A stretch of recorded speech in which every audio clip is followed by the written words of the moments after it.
Welcome back to another episode of ACR Convergence on Air, the official podcast of the American College of Rheumatology. I am your host, Dr. John Hausmann. Right now, we are on the floor of ACR Convergence 2023, chatting with people as they leave the hall, telling us about the most impactful things that they've found or learned at ACR Convergence this year. This stuff is recorded live, so if you hear any background noises, this is just us, moving around and catch up with people in between sessions or as they run to their next sessions. So hope you enjoy this daily roundup today, and we'll see you again tomorrow.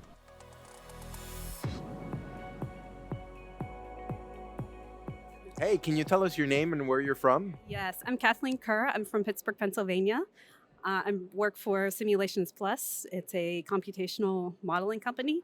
Specifically, I work in quantitative systems pharmacology. Great. And can you tell us what brought you here to ACR Convergence and what your interests are? So my company has a number of autoimmune disease models. We work with a number of pharma companies, helping them get their drugs to phase 3 and hopefully ultimately to approval. So we are looking just to connect with current collaborators as well as find new potential drug targets and hopefully new collaborators. Fantastic. Have you found anything interesting so far? I found a number of new interesting targets and people that I'm meeting, and I hope to set up some additional side talks and learn more about their work. Great. Yeah, I feel like a big thing about Convergence is being able to network and meet with teams either that you're working with or potential collaborators in the future. Absolutely. And it's exciting for me because I've been with the company for so long that a number of the drugs I see now listed as approval. So it's kind of fun to walk through and see everything I've done over the years, out there on the market helping people. Amazing. Well, keep up the good work and thanks for chatting with us. Thank you.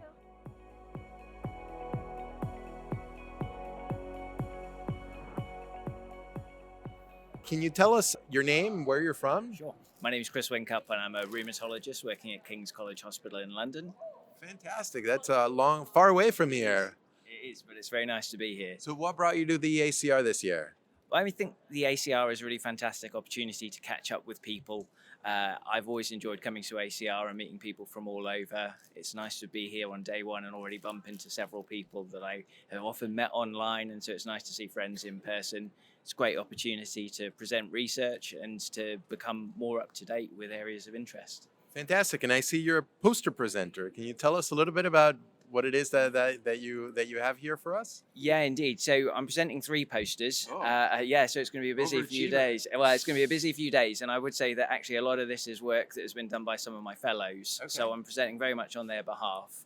I think one of the interesting things we're presenting is a piece of work looking at discordance in patient and physician opinion on disease activity in lupus, which we'll be presenting tomorrow.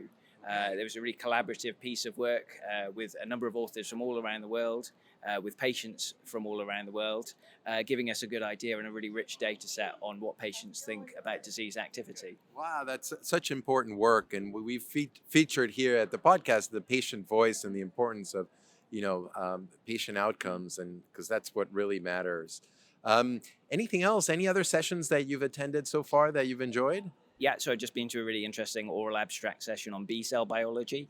I think it's really fantastic to come to ACR and see these basic science talks where people are presenting some really fantastic in-depth science with some really novel new technologies, and that application to rheumatology, giving us such a better understanding of how we manage these diseases and how we can target things in the future. Great. And anything else aside from your poster presentations that you're looking forward to over the next few days? I think it's just going to be great to be able to catch up with people. I think there's many people who I haven't seen for a long time. It was all very difficult with COVID, and I think it's just so enjoyable and exciting to catch up with people, share ideas, and come up with lots of new collaborations. And the weather's not so bad either, right? Yeah, it's not quite this nice in November in London, so that's also a bonus. All right, Chris. Well, enjoy the rest of the time here. Thanks for speaking with us. Thanks very much. My pleasure.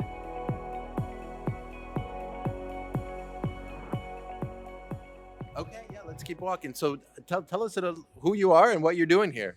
My name is Doug White. I'm the outgoing president of the American College of Rheumatology, and I'm having the time of my life. Fantastic. And what have you heard or seen so far that has excited you? I got a huge kick out of Avi Goldfarb's talk at the keynote address. That's probably cheating because I'm the one who invited him, and I kind of knew the topic.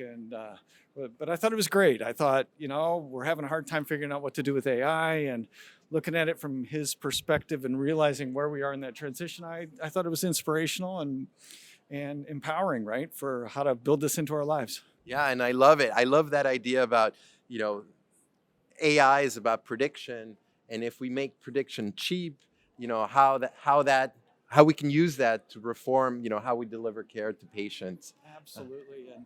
And for me, the idea of pointing out that we're not simply going to all be out of jobs, Yes. even though we're going to have a lot of help with diagnosis and treatment decisions. There's still a lot of judgment. That's right. And so it's going to make us more and more important. And I think it's going to make us more and more targeted. And figuring out what the healthcare systems look like when patients are walking around with diagnostic and therapeutic tools in their pocket. Yeah.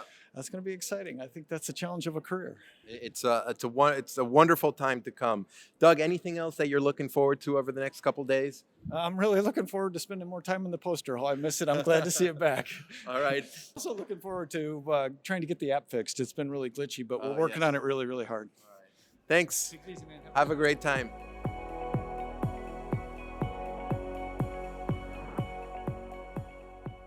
Hey, can you guys tell us your name and where you're from and what you found interesting at Convergence so far? Thanks, John. I'm Vijay Alluri. I'm one of the rheumatologists from Iowa. I'm a private practitioner. I train at the University of Iowa. This is my 7th or 8th ACR annual meeting. I have loved the ACR review course. It was very well organized this year. I also liked some of the talks on ankylosing spondylitis and sarcoidosis. Oh, yeah. How about you? I'm Dr. Debashish Danda from India. I'm currently the president of APLAR. And here's my friend, Professor Takuchi. He's the incoming president of APLAR from Japan. My goodness. And so lucky to have you here. Thank you. And can you tell us what you found interesting so far at Convergence? It is. The ACR is possibly the highest meeting of rheumatology meetings across the world. I've been here since 2006, except for 1 or 2 years I missed. So mostly I've been here in almost every year. Wow. So this is probably a meeting which is sought after by most of the rheumatologists across the developing nations. Yeah. So it's great, and I really enjoyed it, and I'm continuing to enjoy. Great. And great that you're representing here as part of APLAR. Yeah. Anything you're looking forward to over the next few days at Convergence? Yeah, every day I enjoy the program. Today I enjoy the plenary session as well as the review course, etc., with a high level of the presentation, high level of scientific content in ACR. I'm coming every year. Great. So over the 20 or 30 years. Oh my Yeah. goodness. Fantastic. Yeah. And anything that you're going to take from here and apply it to your patients? Is there anything that you've learned so far? Do you think it's going to make a difference in patients' lives because of the information you got here? I would say that I would have a lower threshold for doing imaging studies in patients with non-radiographic ankylosing spondylitis. Fantastic. And this is something that I would incorporate in my day-to-day practice starting when I get back to Iowa. Amazing. Thank you. Anything else? Anything else that you guys have taken away that you think? So my special areas of interest are vasculitis and Sjogren's syndrome. Of course, they are not part of the Congress yet, but they had activities just outside the Congress. Right. So it's parallel activity I did attend. Here also, I attended the review course. The selected few vasculitis papers were presented. And I think the review course especially is very important. And I also look forward to the Chicago State of the Art Symposium. That's a yes. meeting I loved always because it's a summary of whatever happened in the last 1 year, and the best way to keep up to date. It's somewhat like the current opinion in rheumatology in a day or two. So yes, Everything we learn here, lots are applicable. We have a lot of networking. We create our collaborators and we renew our friendship and research collaborations. So it's a lot here. It's Great. too much to keep up with ACR. I think it should be a month's activity compressed over 4 days. That's true. And anything you're going to take back to the clinic? Yes, I learned two topics from the plenary session. One is the basic, another one is clinical. Tell us about One is the sex difference from the synovial biopsy of rheumatoid arthritis, showing us that the two major pathway in monocyte is totally different from women versus men. That is Unbelievable. amazing. That is one. The another one is the PEXPAS trial for vasculitis. The French group showed us that the mirror study of PEXPAS study, you cannot reduce the steroid dose because of the flare rate and the end-stage renal disease is higher if you reduce the dose. That is a totally contrast to the previous PEXPAS study. Yeah, we can consider. Fascinating. Yeah, it's very interesting information to us. Fascinating. So more information to come. Well, thank you all for chatting with us, and I hope you enjoy the rest of the Congress. Thank you. Thank you. Well, there you have it. There's our daily roundup. Don't forget to tune in to ACR Convergence on air every morning for a rendezvous with innovation, inspiration, and invaluable insights.